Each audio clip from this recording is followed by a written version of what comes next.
ये कहानी है दो दोस्तों की। लद्दाख के एक छोटे से गांव में अमित और रोहित नाम के दो दोस्त रहते थे। अपनी गरीबी से तंग आकर दोनों ने शहर जाके पैसे कमाने का डिसाइड किया और अगली सुबह वो दोनों शहर के लिए रवाना हो गए। करीबन 10-15 किलोमीटर सफर तय करने के बाद उन्हें रास्ते में एक नदी मिला। ठंड के कारण उस नदी का पानी पूरी तरह से बर्फ बन के जमी हुई थी। बड़ी मुश्किल सिचुएशन थी। ऐसे में करे तो करे क्या, कुछ समझ में नहीं आ रहा था। उन दोनों ने नदी के उस पार जाने का दूसरा रास्ता भी ढूंढा पर उन्हें दूसरा रास्ता नहीं मिला। तो रोहित ने अमित से कहा कि एक काम करते हम लोग दोनों वापस गांव जाते हैं। जब गर्मी का सीजन आ जाएगा, ये बर्फ पानी के रूप में बदल जाएगा, तब हम लोग शहर चलेंगे। तो अमित ने कहा कि नहीं नहीं, नदी से कुछ ही दूरी में शहर है। अगर हम लोग कैसे भी करके इस नदी को पार कर लिया तो हमें शहर जाने में ज्यादा वक्त नहीं लगेगा।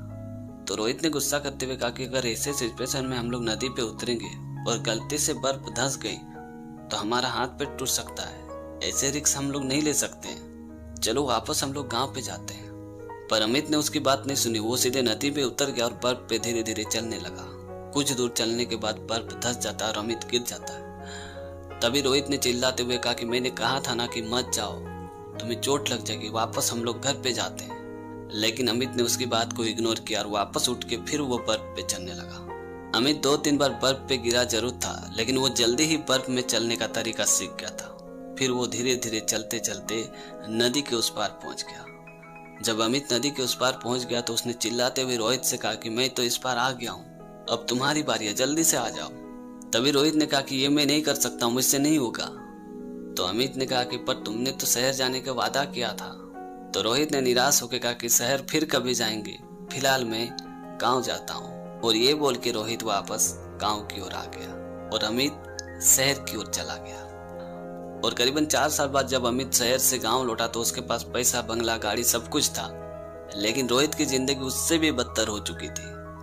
और अमित जब रोहित से मिला तो रोहित अमित को देख के खुद को मनी मन कोस रहा था कि काश मैं उस वक्त थोड़ी सी हिम्मत करके नदी के उस पार चला गया होता तो आज मेरी परिस्थिति ऐसी नहीं होती।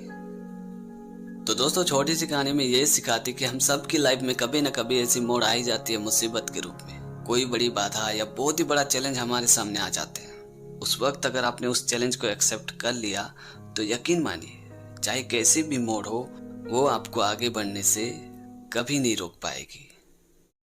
ये कहानी एक गरीब पंडित की। एक पंडित जी का परिस्थिति बहुत ही खराब था।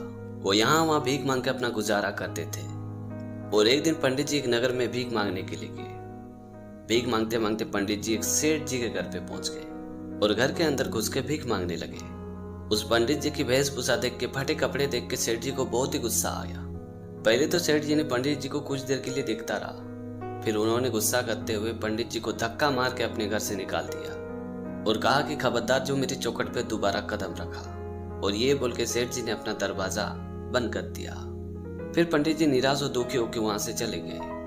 तभी एक दुकानदार की नजर पंडित जी पे पड़ी। पंडित जी की परिस्थिति, फटे कपड़े देख के उस दुकानदार को बड़ा ही तरस आ गया।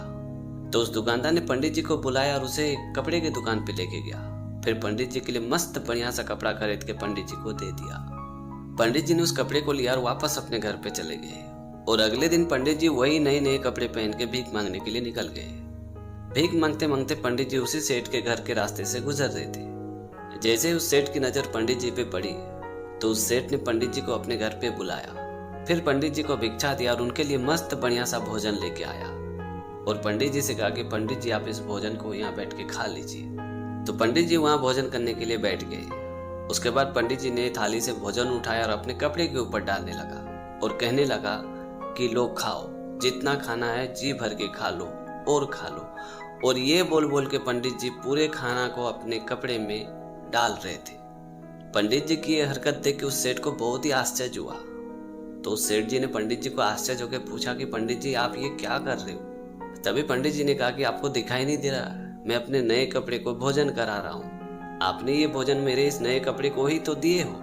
तभी उस सेठ ने थोड़ा गुस्सा करते हुए कहा कि पंडित जी आप ये क्या बकवास कर रहे हो, ये भोजन मैं आपको दिया हूँ, आपके कपड़े को नहीं। कपड़े भी वाला भोजन करते हैं क्या।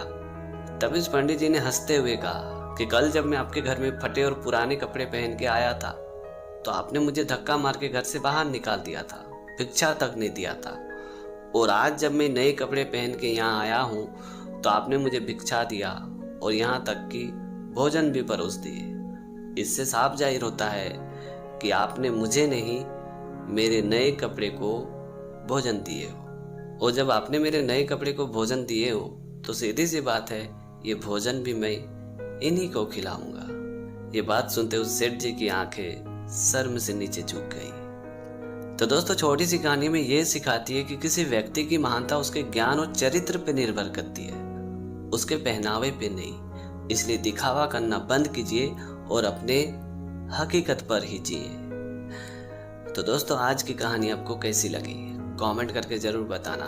और अगर आपने हमारे चैनल को अभी तक सब्सक्राइब नहीं किया है तो प्लीज़ यार चैनल को सब्सक्राइब कर देना, क्योंकि इस तरह का कंटेंट मैं हमेशा अपने चैनल पे लाते रहता हूँ। तो आज के लिए इतना ही, मिलते अगली वीडियो में एक नई टॉपिक के साथ, एक नई कहानी के साथ। तब तक के लिए जय हिंद, वंदे मातरम।